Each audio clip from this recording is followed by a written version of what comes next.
Assalomu alaykum, hurmatli prezident Shavkat Miromonovich, men To'xtayev Fazlin Fayzulovich, Olot neft-gaz qidirish ekspeditsiyasida qarashli Qo'rg'onbozor neft va gaz qidirish ekspeditsiyasida ishchi xodim bo'lib ishlab kelyapman. Men barcha ishchi xodimlar tomonidan o'z murojaatimizni sizga yo'llamoqchiman.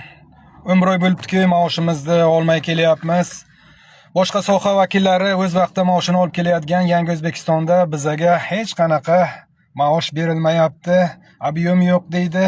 Murojaat qilmagan tashkilotimiz qolmadi. Prokuratura, viloyat hokimligiga necha bor murojaat qildik. Barcha mehnat inspeksiyalariga murojaat qildik. Yordam yo'q.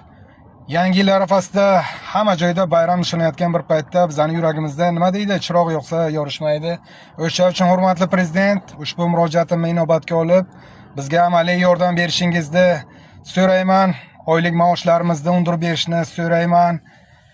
Bu murojaatim yerga qolib ketdi.